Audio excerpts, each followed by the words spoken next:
হাজী দানেশ বিশ্ববিদ্যালয়ের vice chancellor, উপস্থিত সুধী মণ্ডলী, আসসালামু আলাইকুম।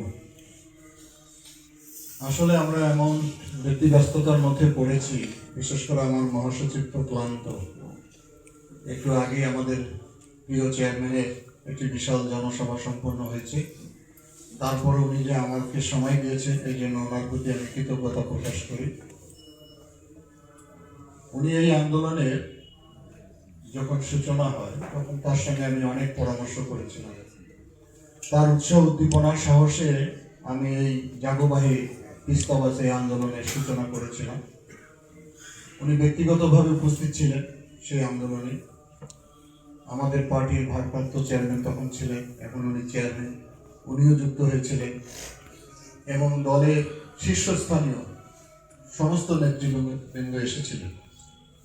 এর বাইরেও আমাদের যুগপৎ আন্দোলনের অনেক রাজনৈতিক ব্যক্তিত্ব এই আন্দোলনে শরীক হয়েছে। এখন বিষয়টি হলো যে তিস্তা এক সময় আমার মায়ের মতো ছিল। মা যেমন সন্তানকে লালন পালন করে, সেই তিস্তার অঞ্চলে সবচেয়ে প্রসিদ্ধ অঞ্চল ছিল। একটু আগে প্রকাশক বলেছেন গোলা ভরা ধান, পুকুর ভরা মাছ, গোয়াল ভরা গরুর মুখে ছিল ভাওয়াইয়া গান। সেই তিস্তা নদী এখন বিরাট ভূমিতে পরিণত হয়েছে। বর্ষাকালে উজান থেকে পানি ছেড়ে দিয়ে মানুষের জমি, জিরাত, ঘর বাড়ি সব তলিয়ে ফেলে। এখন শুকনা মৌসুম, শুধু ধুধু বালুচর। তিস্তার পাড়ে আমার জন্ম, সে কারণে তিস্তার কান্নাটা আমাকে সব সময় বেদনা দিত। তিস্তার চরে যখন আমি ঘুরতাম, মানুষের আর্তনাদ, মানুষের আহাজারি আমাকে খুবই বেদনা দিত। এই অনুভূতির থেকে আমার শৈশব, কৈশোর, যৌবন, এই বয়স তিস্তা পাড়ে যেহেতু বেড়ে উঠেছি, সেই মানুষের ঐতিহ্য, কৃষ্টি, কালচার, সংস্কৃতি, জীববৈচিত্র্য সম্পূর্ণ ধ্বংস প্রাপ্ত হয়েছে। কিন্তু কেউ তিস্তা পাড়ের মানুষকে সংগঠিত করেনি। কেউ এটা অনুভব করেছে কিনা আমি জানি না। আমার অন্তরের চাহিদা থেকে, আমার ভিতর থেকে এই দাবিটা উচ্চারিত হয়েছে। সে কারণে আমরা রংপুরের ভাষায় স্লোগানটা তুলেছিলাম, জাগোবাহী তিস্তা বাঁচাই। বাহে মানে আমাদের রংপুরের ভাষায় বাবাকে এবং ছেলেকে আমরা বাহে বলি। এইটি স্লোগান আজকে শুধু আমাদের রংপুরে নয়, বাংলাদেশে নয়, আমার মনে হয় বিশ্বের অনেক জায়গায় এটি আলোড়িত হয়েছে। এবং এই আন্দোলনটি সেই সময় আমাদের জাতীয় গণমাধ্যম ছাড়াও আন্তর্জাতিক অনেক গণমাধ্যম, টিভি চ্যানেল এখানে সংবাদটা পরিবেশন করেছিল। মূল বিষয়টি হচ্ছে যে নদী ঘিরে তো সমৃদ্ধ হয়, কিন্তু সেই নদী এখন আমাদের দুঃখের কারণ হয়ে দেখা দিয়েছে। এর কারণ হচ্ছে সঠিক পরিকল্পনার অভাব, উদ্যোগের অভাব, নেতৃত্বের অভাব ছিল।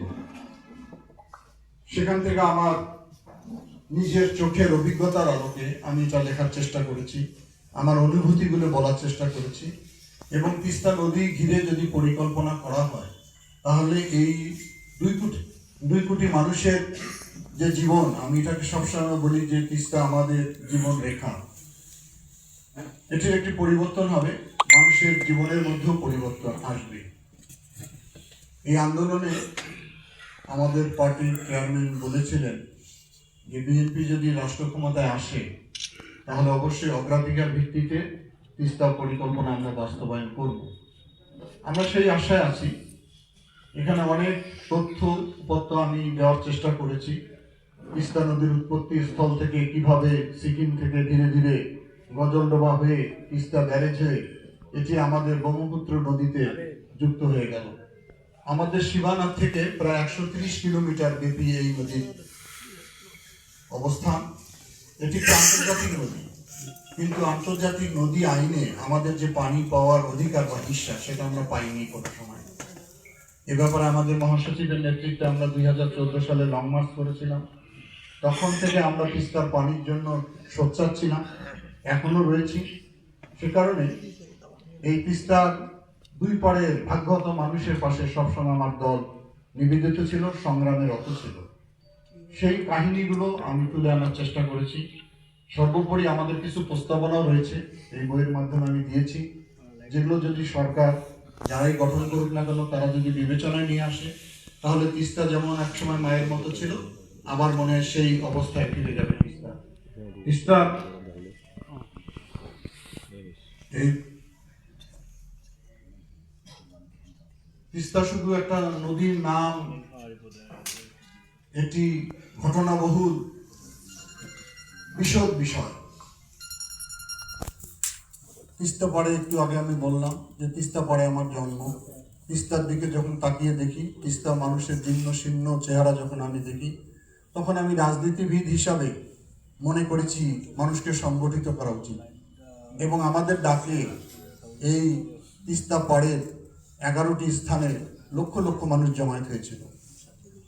আমরা ধারাবাহিকভাবে আন্দোলন চালিয়ে যাচ্ছি। কখনো মশাল মিছিল করি আমরা, কখনো আমরা স্মারকলিপি দেই, কখনো অবস্থান কর্মসূচি করি, কখনো তিস্তার উপরে আমরা বিতর্ক অনুষ্ঠান করেই যাচ্ছি। এই যে মানুষের সঙ্গে যে আমাদের দাবিটি মিলিত হয়েছে, সে কারণেই মানুষের এত আগ্রহ সৃষ্টি হয়েছে তিস্তা পাড়ের মানুষের মধ্যে। এমন একটি সময় এই বইটি প্রকাশ হচ্ছে যখন গোটা জাতি একটি নির্বাচনমুখী হয়েছে, সবাই ব্যস্ত, মহাসচিব আরো বেশি ব্যস্ত। তো আমার ইচ্ছা ছিল এটি ঢাকায় একটি ভালো অনুষ্ঠান করে আমরা এটা মোড়ক উন্মোচন করব। তবে আমার আশা রয়েছে যারা এই সংগ্রামে জড়িত হয়েছে, যারা বোদ্ধা রয়েছে, যারা তিস্তা নিয়ে গবেষণা করেন, যারা লিখেছেন, তাদেরকে নিয়ে আমরা পরে একটি উৎসব করব। এটি একটি দলিল। আমরা একটু পরে হয়তো আমাদের মহাসচিব এটি মোড়ক উন্মোচন করবে। এই আন্দোলনের পটভূমি কি ছিল, আমাদের ভূমিকা কি ছিল, তিস্তা নদীর উৎপত্তি কি, তিস্তা কিভাবে তৈরি হয়েছে, এখানে কিভাবে পানির বৈষম্য করা হয়েছে, বিস্তারিত আমি লেখার চেষ্টা করছি। আমাকে সহযোগিতা করার জন্য অন্য প্রকাশককে আমি ধন্যবাদ জানাই যে অনেক ব্যস্ততার মাঝেও, যেহেতু সামনে 21শে বই মেলা, তারপরে উনি গুরুত্ব দিয়ে এটা প্রকাশ করেছেন। অনেক ব্যস্ততার মাঝে ফোনে যতটুকু কথা হতো, আমার দুই ভাতিজা, একটা হলো আনোয়ার কবির কই, এই যে সার্বক্ষণিক সহযোগিতা করেছে এই ব্যাপারে ঢাকায়, আর আমার সুমন, দুটোই আমার ভাতিজা, তারা আন্তরিক ছিল, যার ফলে এই বইটি অল্প সময়ের মধ্যে আমরা প্রকাশ করতে সক্ষম হয়েছি। আমি আর কথা বাড়াতে চাই না। আমি মনে করি এটি সংরক্ষণ করে যারা সময় দিয়ে পড়ার চেষ্টা করবেন, দেখবেন এখানে অনেক তথ্য, পরিসংখ্যান, ভবিষ্যৎ পরিকল্পনা, দাবি এবং আন্দোলনের সমস্ত রূপরেখা এখানে তুলে ধরা হয়েছে। আবারও আমার প্রিয় মহাসচিবকে আমি ধন্যবাদ জানাই। উনি অনেক ব্যস্ততার মাঝেও, শারীরিকভাবে অসুস্থ, তারপরেও উনি সময় দিয়েছেন। আমি হাজী দানেশ বিশ্ববিদ্যালয়ের উপাচার্যকে ধন্যবাদ জানাই। ওনাকে ফোনে আমি আমন্ত্রণ জানিয়েছেন, উনি উপস্থিত হয়েছেন।